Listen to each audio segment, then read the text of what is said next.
ሰላም ወደ መወያያ መድረካችን እንኳን ደህና መጣችሁ። በቅርቡ ያውም ለጉዞ ኤርፖርት ሄጄ ቦርሳዬን ስፈትሽ የሆነ ልብ የሚያቆም ስሜት ተሰማኝ። ፓስፖርቴን ያላገኘሁት መሰለኝ። ለአንዷ ደቂቃ ዓለም በላይ ላይ የተገለባበጠ ያህል ነበር። በጣም ከባድ ስሜት ነው። አዎ፣ ያቺ ትንሽ መጽሐፍ ከሌለች ማንነትህ፣ መድረሻ፣ ጉዞ፣ ሁሉም ነገር ትርጉም ያጣ። ዛሬ የምንመለከተው ምንጭ ይህንን ስሜት ወስዶ ወደ መንፈሳዊው ዓለም ይተረጉመዋል። በጣም የሚገርም አቀራረብ ነው። ምንጩ በዶር ገብረወልድ የተጻፈ ፓስፖርት ኤንድ ቪዛ ቱ ሄቨን ወይም ወደ ሰማይ ፓስፖርትና ቪዛ ሚል መጽሐፍ ነው። አዎ፣ ጸሐፊው ውስብስብ የሆነውን የእምነትን ጉዞ ሁላችንም በምናውቀው የዓለም አቀፍ ጉዞ ሂደት ይመስሉታል። ይሄ ሐሳብ ራሱ በጣም ስቦኛል። በጣም በተለይ አሁን ባለንበት ዘመን ሰው ከመቼውም ጊዜ በላይ ተጓዥ ነው አይደል? ልክ ነው። ስለዚህ ይሄ ዘይቤ በቀላሉ የሚገባና በጣም ኃይለኛ ነው። መጽሐፉ የሚለው ልክ የትኛውንም ድንበር ለማቋረጥ ትክክለኛ ሰነድ እንደሚያስፈልገን ሁሉ ከዚህ ምድራዊ ሕይወት ወደ ዘላለማዊው ለመሸጋገርም ማይታለፉ መንፈሳዊ መስፈሮች አሉ ነው የሚለው። ነገሩን ከስሜት ወጥቶ ወደ ተጨባጭ ማዕቀፍ ያስገባዋል። እሺ፣ እንግዳው እስቲ ይህንን የጉዞ ዘይቤን ፈታተፈው። ልክ ኤርፖርት እንደገባ ሰው መጀመሪያው ነገር ምንድን ነው? ፓስፖርት ማቅረብ ነው። ፓስፖርትን። ልክ ነው። እስቲ ከመጀመሪያውን ጀምር። ፓስፖርቱ በመጽሐፉ መሰረት ይህ መንፈሳዊ ፓስፖርት ምንድን ነው? ፓስፖርት በመሰረቱ ሁለት ነገር ይናገራል። አንደኛ አንተ ማን እንደሆንክ ማንነትህን፣ ሁለተኛ ደግሞ የማን እንደሆንክ ዜግነትህን። መጽሐፉ ይህንን ሐሳብ ወስዶ አንድ ሰው በክርስቶስ ከማመኑ በፊት የጨለማው መንግሥት ዜጋ ነው ይላል። የዚያ መንግሥት ፓስፖርት ነው ያለው ማለት ነው። በትክክል። ስለዚህ ወደ እግዚአብሔር መንግሥት ለመግባት ከፈለገ የመጀመሪያውና ወሳኙ እርምጃ የዜግነት ለውጥ ማድረግ ነው። የዜግነት ለውጥ፣ ይሄ ትልቅ ነገር ነው። አንድ ሰው ዜግነቱን ሲቀይር መሐላ ይፈጽማል፣ ለአዲሱ አገር ታማኝ እንደሚሆን ይገልጻል። አዎ። በመንፈሳዊ ውስጥ ዓለም ይሄ ሂደት እንዴት ነው የሚከናወነው? ዶርስ ገብሩ እንደሚሉት ይህ የዜግነት ለውጥ የሚከናወነው በዳግም ልደት አማካኝነት ነው። ዳግም ልደት? አዎ። ይሄ ቃል ትንሽ ሃይማኖታዊ ሊመስል ይችላል፣ ግን ጽንሰ ሐሳቡ ግልጽ ነው። እሺ። ማለት በሃይማኖታዊ ልማድ ወይም በቤተሰብ ውርስ የሚገኝ ነገር ሳይሆን አንድ ሰው ከውስጥ ሆኖ በመንፈሳዊ ሁኔታ ሙሉ በሙሉ አዲስ ፍጥረት፣ አዲስ ማንነት የሚቀበልበት። አዎ፣ አዲስ አመለካከትና አዲስ ማንነት የሚቀበልበት ሂደት ነው። አሮጌው ማንነት አልፎ አዲስ ሰማያዊ ዜግነትን መቀበል ማለት ነው። ፓስፖርቱም የዚህ አዲስ ዜግነት ማረጋገጫ ነው። ነገሩን የበልጥ አስገራሚ የሚያደርገው ደግሞ ልክ ፓስፖርት ላይ የመንግስት ማህተም እንደሚያርፍበት ሁሉ ይሄ መንፈሳዊ ሰነድም የራሱ ማህተም አለው ማለቱ ነው። ማህተም ደግሞ እንዲሁ ጌጥ አይደለም። በፍጹም ባለቤትነትንና ትክክለኛነትን ያረጋግጣል። ልክ ነው። ያ ማህተም ደግሞ የመንፈስ ቅዱስ ማህተም ነው ይላል። ይሄ ምን ማለት ነው? ማለት አንድ አማኝ የሰማያዊው መንግሥት ሕጋዊ አባል መሆኑንና በዚያ መንግሥት ጥበቃ ስር እንዳለ የሚያረጋግጥ ማይሻር ማይደለዝ ማስረጃ ነው። ዋው! ስለዚህ ፓስፖርቱ እንዲሁ የመታወቂያ ወረቀት ብቻ አይደለም።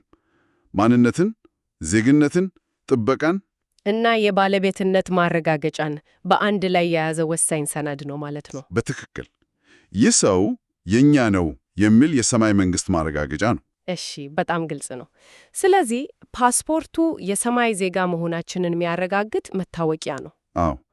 ግን እኮ የትኛውም አገር ዜጋ ብትሆን ፓስፖርቱ ብቻውን በቂ አይደለም። ለምሳሌ የአሜሪካ ፓስፖርት ኖሮ ወደ ቻይና ለመግባት ብትፈልግ ቪዛ ያስፈልጋል። የግድ የቻይና መንግሥት ፈቃድ ያስፈልግሃል። ይህንን ሐሳብ መጽሐፉ እንዴት ነው ከቪዛ ጋር የሚያገናኘው? ይህ በጣም ወሳኝ ነጥብ ነው።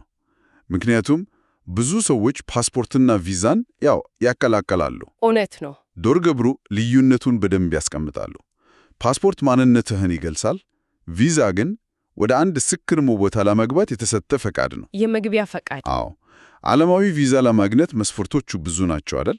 የባንክ መግለጫ፣ የሥራ ደብዳቤ፣ የንብረት ማረጋገጫ፣ ብቃትን ማሳየት አለብህ። ልክ። መጽሐፉ እንደሚለው ግን የመንግሥተ ሰማይ ቪዛ ከዚህ ፍጹም የተለየ ነው። እንዴት?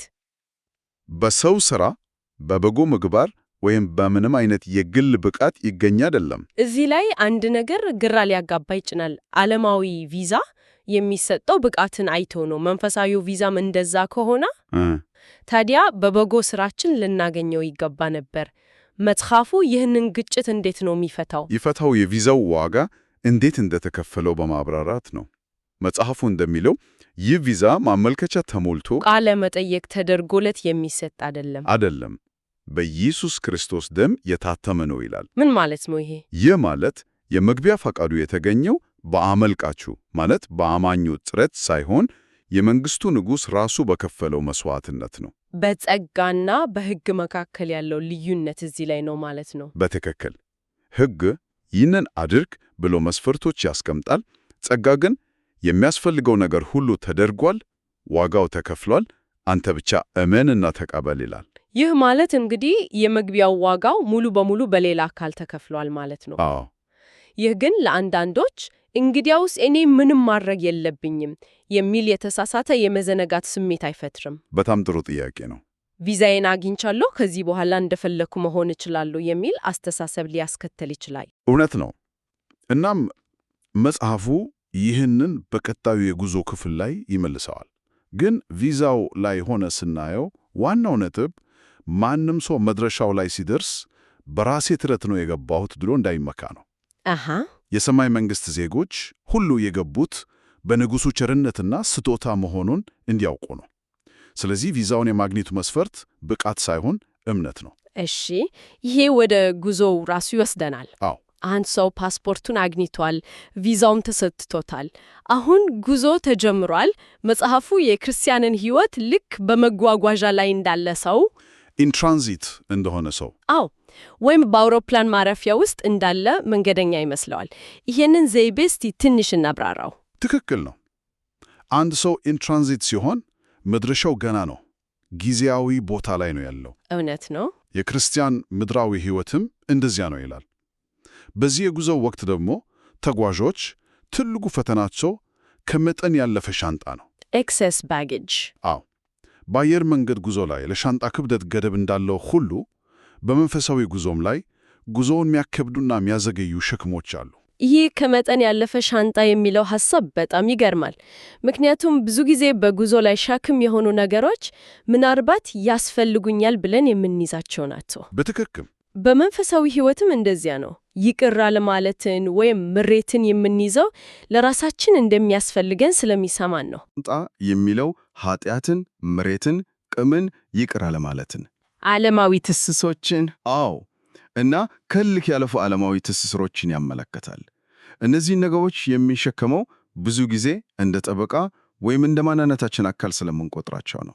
እውነት ነው። መጽሐፉ እንደሚለው እነዚህ ነገሮች ጉዞውን ከማዘገየት ባለፈ ትኩረታችንን ከመድረሻችን ላይ እንዲነቀል ያደርጋሉ። ታዲያ በዚህ በማያውቁት የባዕድ ምድር ሲጓዙ መንገደኞች እንዳይጠፉ ምን ማድረግ አለባቸው? መመሪያ ያስፈልጋቸዋል። አዎ፣ ለዚህም መፍትሄ አስቀምጧል። እሺ፣ ተጓዡ በማያውቃቸውና ባዕድ በሆኑ ዓለማዊ ግዛቶች ውስጥ እንዳይጠፋ የጋግዝ የጉዞ መመሪያ መጽሐፍ እንዳለ ይገልጻል። ይህም መመሪያ መጽሐፍ ቅዱስ ነው። ልክ አንድ ተጓዥ ባላወቀው ከተማ ካርታ ወይም ጂፒኤስ እንደሚጠቀም ሁሉ አማኙም በዚህ ምድር በሚኖረው ሕይወት መጽሐፍ ቅዱስን እንደ መመሪያ መጠቀም እንዳለበት ያስገነዝባል። ቪዛው እንድንጓዝ ፈቃድ ይሰጠናል። መመሪያ መጽሐፉ ደግሞ እንዴት መጓዝ እንዳለብን ይነግረናል። በመጨረሻም ጉዞ ካለ መድረሻ አይጠፋም። የዚህ ጉዞ የመጨረሻ መድረሻ ምን ይመስላል? መጽሐፉ የሚደምድመው በጣም በሚያስደንቅ ራዕይ ነው። ተጓዡ ይህንን ሁሉ ውጣ ውረድ አልፎ መድረሻው ላይ ሲደርስ ፓስፖርቱንና ቪዛውን በአዲሲቷ ኢየሩሳሌም ደጆች ላይ ለሚጠባበቁት አካላት በሚያቀርበው ሁኔታ ይገልጻል። በምድር ላይ ከነበረው ጊዜያዊ ትራንዚት ነዋሪነት ወደ ዘላለማዊ የሰማይ ዜግነት የሚደረግ ሽግግር ማለት ነው። ታላቅ ሽግግር። አዎ፣ ጊዜያዊው የጉዞ ሰነድ ለዘላለማዊ ዜግነት በር የሚከፍትበት የመጨረሻው ቅጽበት ነው። እጅግ በጣም አስደናቂ ዘይቤ ነው።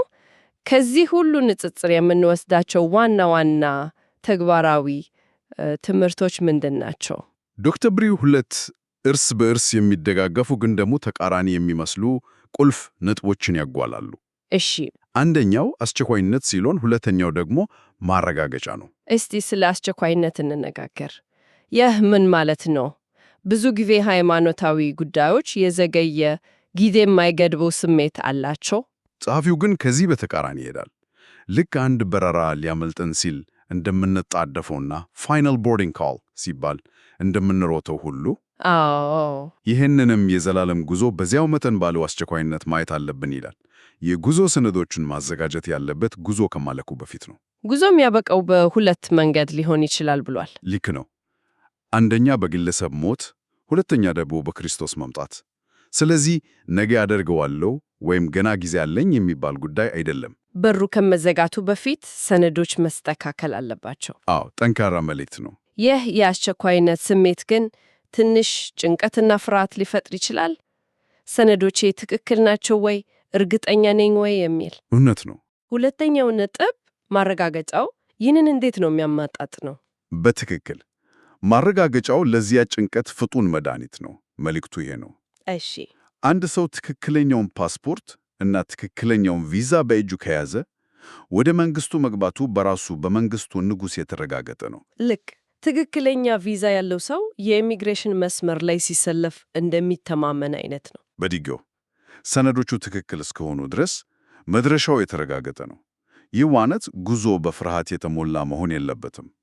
ይልቁንም በመተማመንና በደስታ መሆን አለበት። አዎ፣ የአስቸኳይነት ስሜቱ ሰነድ ለሌላቸው ሲሆን፣ የማረጋገጫው መልእክት ደግሞ ሰነዳቸውን ላስተካከሉ ሰዎች የሚሰጥ መጽናኛ ነው። እንግዲህ ዛሬ የተመለከትነው የዶር ገብሩ ወልዱ መጽሐፍ መንፈሳዊውን ጉዞ በዓለም አቀፍ ጉዞ መነጽር እንድናይ ያስችሎናል። በጣም ግልጽ በሆነ መንገድ ፓስፖርት፣ ቪዛ፣ ጉዞ እና የመጨረሻው መድረሻ የሚሉትን ወሳኝ ሐሳቦች ደረጃ በደረጃ ተመልክተናል።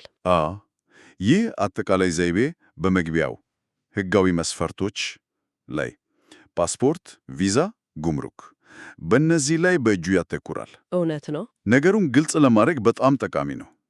ነገር ግን ይህንን ውይይት ስንዘጋ አንድ ወሳኝ ጥያቄ ማንሳቱ ጥሩ ይመስለኛል። እሺ፣ ይህ ሁሉ የሰነድና የሕግ ጉዳይ በተጓዡና በመድረሻው መንግሥትን ንጉሥ መካከል ስላለው ግንኙነት ምን ይጠቅማል? የሚገርም ጥያቄ ነው። ምክንያቱም ኢፖቴ ወረቀውራ ነው፣ ስለ ሕግጋትና ደንቦች ነው። ልክ ነው። ጥያቄው ይሄ ነው።